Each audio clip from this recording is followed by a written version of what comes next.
The Bible already hits with the phrase that sets the floor of everything. In the beginning, God created the heaven and the earth. And right there I start to grasp that this beginning is not just chapter 1, scene 1. Its beginning is the start of time, like the first tick of the clock of reality. And the text already ties it tightly. If it's in the beginning, then the world didn't just roll on its own. It appears because God willed it, all at once in an instant. Then comes the verb created. Create, to bring into existence. It's not just rearranging something already there. It's the kind of action that makes sense when speaking of God bringing being out of nothing. And when it says heaven, the explanation itself uses very concrete images, so it doesn't become mere speculation. Heaven is something made like smoke, a subtle substance, and God stretching out the heavens like a curtain and spreading them like a tent. Then I look again at heaven and earth, and it fits better. It can be read as if right at the start of creation God made a raw base, matter still without form, confused and mixed, ready to receive shapes through his command. First comes the foundation, then comes the organization and the beauty, and at the same time the vibe is, this is not an empty name or automatic symbol. The text insists that what is said here is real, not just allegory. And the earth was without form and void, and darkness was upon the face of the deep, and the Spirit of God moved upon the face of the waters. When I read this right after the in the beginning, I understand that the text is showing the construction side of the world. First there is a real base but still unfinished, and only then comes the order and the beauty, like an architect who lays the foundation and then starts drawing the parts and adding the finishing touches. Precisely so, no one thinks that things were always there without a beginning. Then the expression without form and void starts to feel less abstract. It's as if the earth were without organization and without ornament, still without plants, without abundance, without that ready-made world look, and the commentary itself explains that this idea of lack of form helps us understand in stages, because it's hard to imagine something that has no form at all, but that also isn't nothing. And when it comes to darkness upon the face of the deep, I feel that the text is describing a truly physical state. Darkness as the absence of light, and deep as that mass of waters still without order, not as if there were some evil rival force contending space with God. Then comes the part that changes the scene's mood. The Spirit of God moved upon the face of the waters. I start to see this as the moment when life is about to be pulled out of chaos. The hovering gives the idea of active presence, as if there was already a care there preparing creation to bear fruit and be renewed. And there's even a reading that gives the scene the feel of the Bible's first spoiler. This Spirit over the waters appears as a foreshadowing of what later will take shape in the theme of purification and new birth, as if the water itself was already being marked as a setting for restart. In the end, I realize that verse 2 is this: it's not God created and done, it's God created, and now you're going to see creation being organized. And here comes the first command that changes everything. And God said, "Let there be light," and there was light. And I begin to understand that this God said is not God making noise in the air, as if it were a voice from throat and tongue. The idea is much stronger. It is a speech that happens on a level we can hardly translate into sound, because here to say is already to make it happen. And then the phrase becomes almost absurd in its directness. He commands, and it happens. Let there be light, and there was light. No interval, no negotiation, no drawn-out process. The explanation itself describes this light as something that enters the scene and expels the darkness, illuminates the world and gives everything a new appearance, almost beautiful suddenly, as if the chaos was there, but what was missing was that one click for reality to become visible. And I really like one detail: this made light is not the same as speaking of light as a divine idea. Here it is created light, something changeable that God places within the created world. And there is another practical layer that ties in with the rest of the chapter. This light of the first day does not need to be the sun, because the commentary itself reminds us that the sun only appears later. So here we can imagine a primordial light, like a diffuse glow, a clarity like luminous mist, enough to separate night and day and begin to measure the time of creation. In the end, I feel that the text is teaching me the tone of the entire creation. God does not find the world, God calls the world, and the first thing he calls is that which allows everything else to be seen. And God saw the light, that it was good, and God divided the light from the darkness. And here I begin to understand that this God saw is not God discovering something and saying, "Oops, what a surprise, it turned out good." It's more like a human way of saying the work was approved, like when an artist takes a step back and confirms that it's just right. The explanation breaks down the package of this language. When the text says he spoke, I understand authority. When it says it was done, I understand power. And when it says it was good, I understand goodness. All wrapped up in a simple form, because that's how we can absorb it. And the craziest thing is that this approval happens right at the beginning, when the project is still in the initial phase, as if the judge of the work was already seeing the finished end, and even so, already recognized that what started is on the right path. Then comes the divided the light from the darkness, and I feel that it's not just poetry, it's organization, it's God placing boundaries on chaos, and an observation that changes my reading. Darkness here doesn't need to be treated as a thing created in the same way as light. It can be understood as the absence of light, and that's why the text doesn't even need to say it was created. And this separation can be seen even in a very physical way. While one side enjoys the day, the other stays in the dark, the entire reality begins to gain rhythm and contrast. But good also doesn't stay shallow. The explanation dives into a mini essay on why light is beautiful. It's not beautiful because it has parts and proportions like a body. Light is simple, homogeneous, so its beauty appears more in the pleasure of looking, in the direct impact of the brightness, like what happens with gold, which enchants by its color, or with a star that seems beautiful, not because it has well-arranged parts, but by the purity of the clarity. In the end, I close the verse with the feeling that creation is not just making exist, it's making exist with order, and already starting to stamp what was done with this seal. This is good, not by chance, but by intention. And God called the light day, and the darkness he called night, and the evening and the morning were the first day. And I begin to realize that here God is not just creating things, he is giving names, and with the name giving order. Like light and darkness stop being a confused mass and become recognizable things, separable with identity. The text suggests that calling here means this, making them distinguishable and giving them their names, like someone organizing chaos into categories that we can see. And another insight hits, the text does not say God made the darkness. The idea is that darkness is the absence of light, as silence is the absence of sound. Even so, God makes the division and treats light and darkness as two sides that can now be recognized and named. This changes the mood. Darkness does not become a rival thing competing with God. It becomes a controlled contrast, an established limit. Now day and night here become even more interesting because the sun is not yet in play. So the day is not the solar day as we think of it today.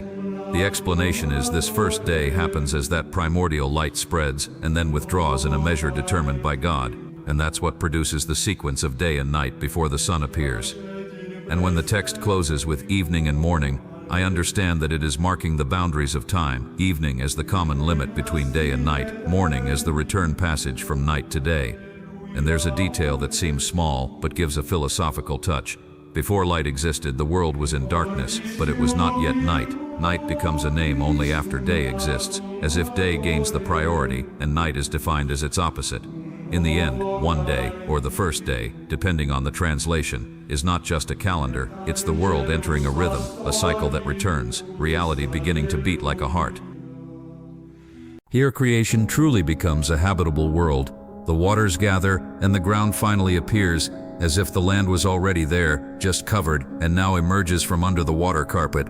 Let the dry land appear gives that impression. It's not ground from nothing, it's the ground being exposed, and unto one place doesn't have to be a single dot on the map. It can be the idea of a system, the waters separated from the land, going to their gatherings, flowing through visible and hidden paths until they reach the sea. Then comes a fine detail. First dry land appears, then comes the name earth. Dry is the characteristic you notice right away, earth is the common name for the thing. And on the other side, the gathered waters gain the name seas. This calling is more than a label, it's like giving identity and function. Now there is land, and there is sea, each in its place, and this is good not because it looks nice, but because it is right, with purpose. And then it shifts gears, from setting to life. God commands the earth to produce vegetation, and this already comes with an embedded order. Plants with seed, fruit trees with fruit, after its kind, and seed within them.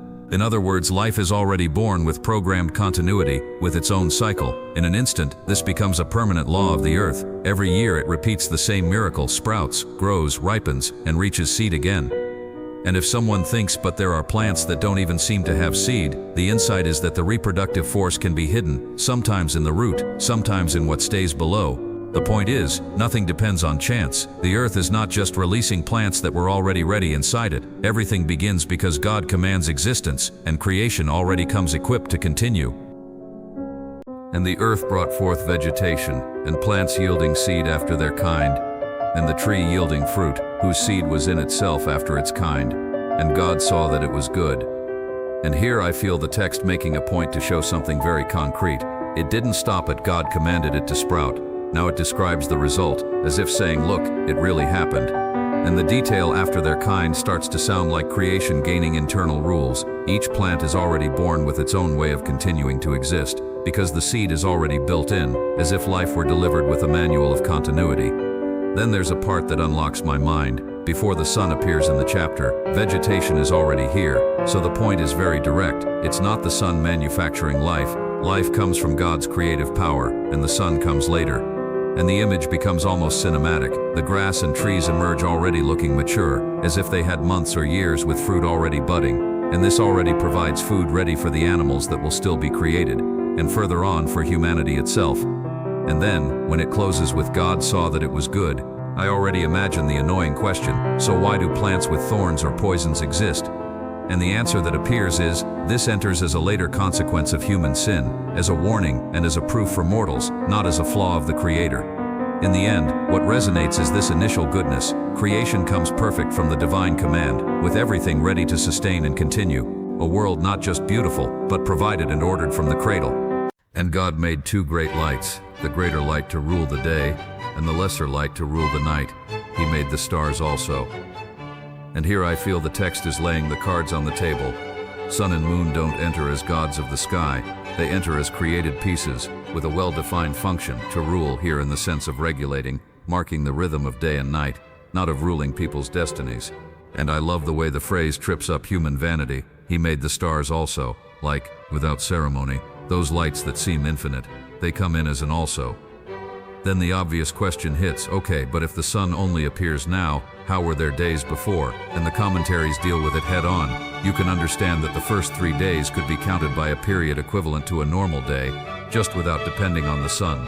And even more, that evening and morning may be functioning as markers of stages, evening as the closing of what was done, morning as the beginning of what comes next. This gives the text the feel of a work in progress, chapter by chapter, without forcing a reading that gets stuck on the mechanics of our current clock. And when he calls sun and moon great, begin to understand that great here is not just physical size, it's practical weight. They are great because their light spreads, fills the sky and the air, and embraces the earth and sea with light. Great in impact, in effect, in reach. And this reading makes sense with what I experience. Even if there are larger stars, none of them grabs our daily life the way these two luminaries do. And then comes a detail I find very important for the tone of the project. The commentaries make a clear distinction between observing the stars in a useful way for navigation, planting, orientation, even as examples in teaching, and that obsession of looking at stars to try to guess the inevitable destiny of things. In other words, the sky serves as a sign, but not as a chain.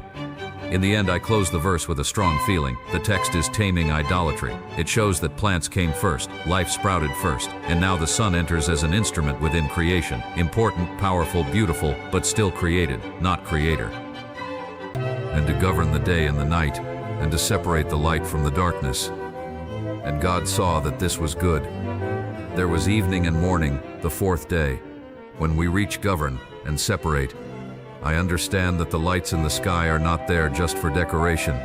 They regulate the rhythm of day and night, and maintain the distinction between light and darkness. And then comes the seal, this was good. Good because it brings order. The heights become a system that organizes time and makes the world readable. And there's a reading I find brilliant. This fourth day acts like a mirror of history. As if in a fourth stage, there would also come a period of clarity in the life of God's people. Kings ruling under divine authority, a temple marking the center, prophetic signs flourishing, and that strong promise tied to the royal lineage, like a light placed on high. But, just as the day moves toward evening, that illuminated period can also darken when the center is replaced. Contempt for the law, contempt for the temple, until the breaking comes, the invasion, the heavy night of exile. So there was evening and morning. The fourth day may seem like just a stamp, but it is the heartbeat of the world. Evening becomes the common border between day and night. Morning is the passage back. And there's a fine detail. Before light existed, there was darkness, but it was not yet night in the full sense. Night only receives its name when day is already on the scene, as if day has priority, and night is defined as its opposite. Even now, with sun and moon anchoring the cycle we know, the reminder remains: the rhythm does not arise by chance. It is born from a measure determined by God, one thing at a time, one day at a time, beginning and end. The waters become a nursery turned on full power, abundantly. It is not let a few fish appear, it is life in abundance, great and small, diversity that cannot even be listed.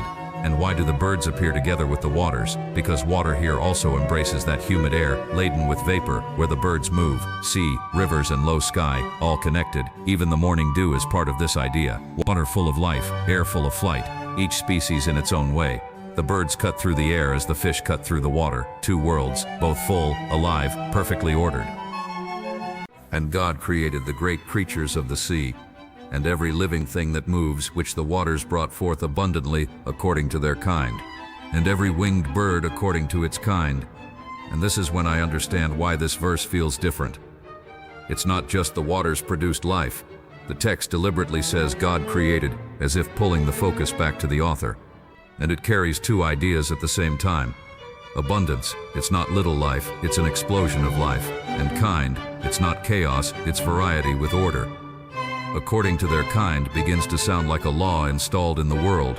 What was decreed once now repeats from generation to generation, as if creation carries an internal memory. Even a pine cone, the way it organizes and repeats itself, seems to hold the mark of that original command. Then the verse adds a flavor that really moves me. Great creatures of the sea. And great here is not light poetry, it's meant for me to feel the weight of the ocean. Bodies so massive that when they surface they can look like moving hills or even islands. There is beauty, there is usefulness, but there is also that which inspires fear and reminds us that the world does not fit in our hands. And the verse seals it with, God saw that it was good.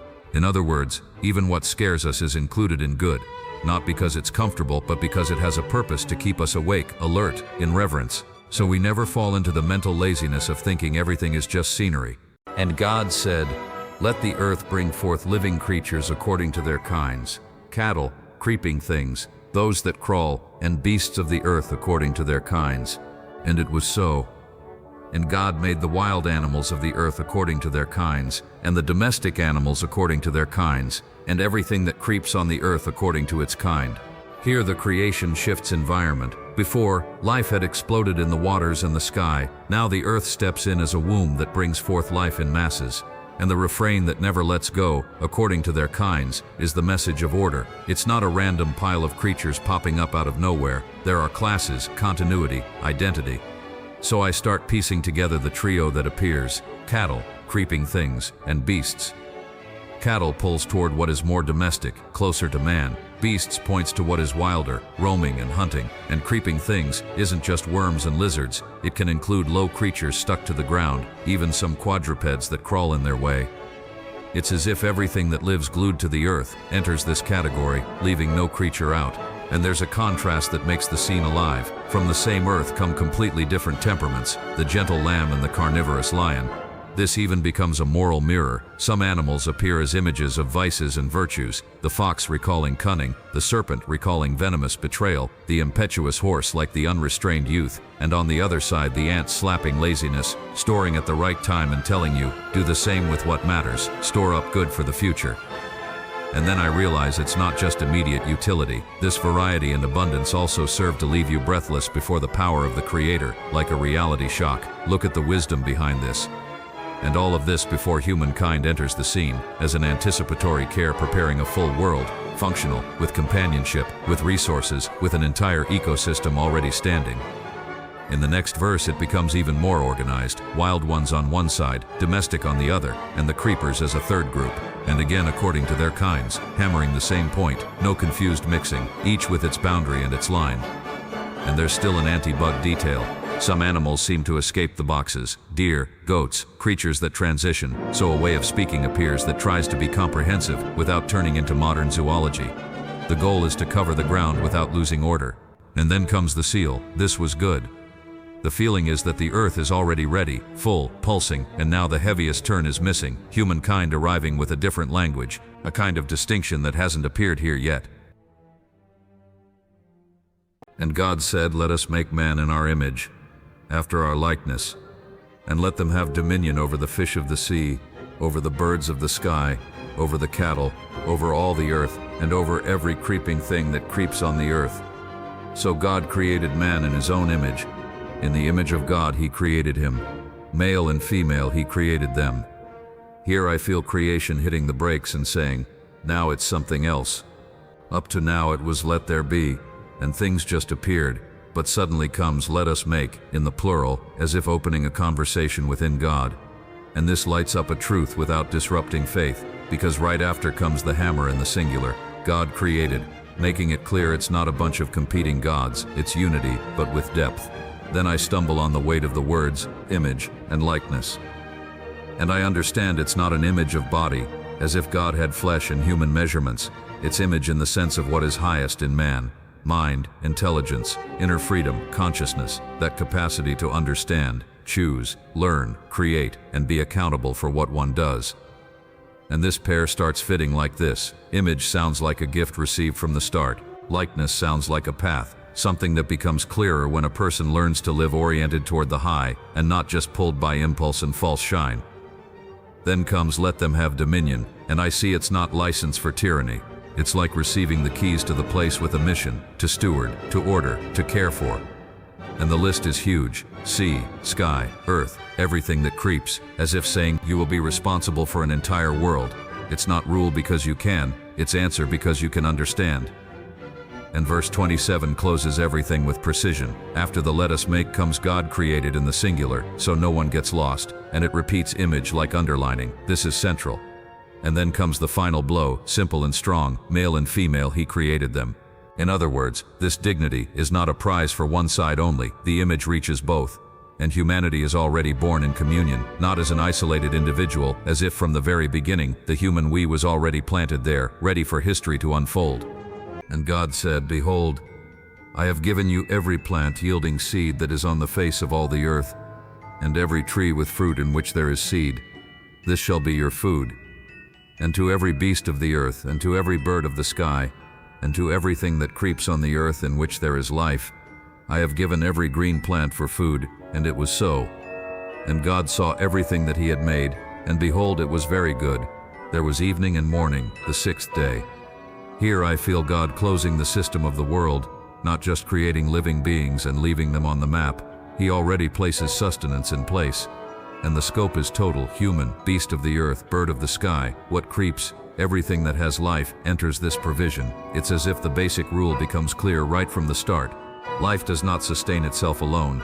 It depends on a gift that comes from outside it, the green plant, the vegetation. And this also knocks down a silly discomfort. Eating here is not shame, it's normal for a living creature. The body needs food to not suffer hunger, and this applies to man and woman the same way, because both have living bodies and depend on food like any living being. And I like how the provision already comes with the future built in. Plant with seed, fruit with seed. It's not just killing today's hunger, it's food that carries restart, because seed is continuity. It's as if the world was born with stability. You eat, but the food itself already brings the path to multiply and sustain. And there's still an interesting nuance, even though it's bodily food. This appears tied to a different state of life, as if need were not synonymous with condemnation. Life needs sustenance, but it wasn't a scenario designed for wear and misery. There was preservation, there was a more integral kind of life in the beginning, and it closes with the stamp, and it was so, said and done. Provision came along with life. Then comes verse 31, and it seems God takes a step back and looks at the whole. Moved up to here, good appeared piece by piece, now it becomes very good.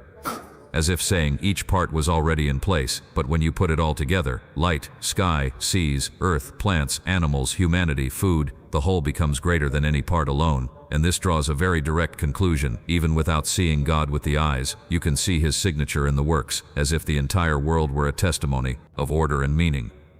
And evening and morning, the sixth day closes as conclusion. Work complete, cycle ended, measure exact. God could have done everything in an instant, but he chose to do it in sequence to teach, to give clarity, to not let humanity invent confusion and call it wisdom. In the end, very good doesn't mean everything will please me all the time. It means that in the proper place of each thing, there is real goodness, and the mistake is to judge the world only by what hurts or favors me.